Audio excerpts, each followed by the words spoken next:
Audio Jungle.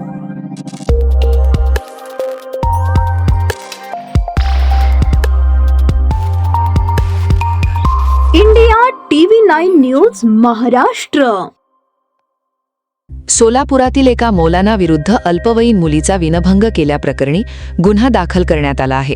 Solapur MIDC पोलिसांनी त्याला अटक देखील केली आहे.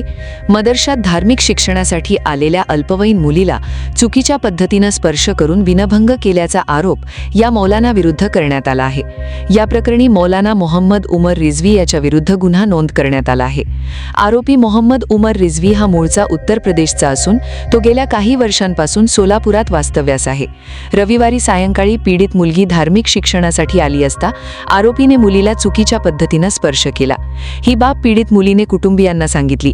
त्यानंतर कुटुंबियांनी पोलिसात धाव घेत आरोपी उमर रिझवी विरुद्ध तक्रार दाखल केली. यानंतर सोलापूर MIDC पोलीस ठाण्यात या प्रकरणी गुन्हा नोंद करण्यात आला असून पोक्सो अंतर्गत हा गुन्हा दाखल झाला आहे.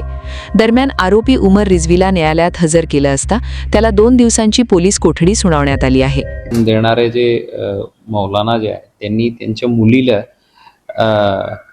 काही अप्रिय स्पर्श केलेलं होतं म्हणून त्यानुसार चौकशी करून ताबडतोब आम्ही 53 वर्षाच्या आरोपीला ताब्यात घेतलं होतं आणि जे पीडित मुली आहे तिलाही आम्ही प्रोसिजरनुसार पूछताछ करून आम्ही MIDC पोलीस स्टेशनमध्ये BNS 7478 पोस्को कायद्याच्या 8, 10, 12 आणि ज्युव्हेनाइल जस्टिस ॲक्टच्या 75 कलमान्वये गुन्हे दाखल करून या आरोपीला आम्ही अटकही केलेलं होतं.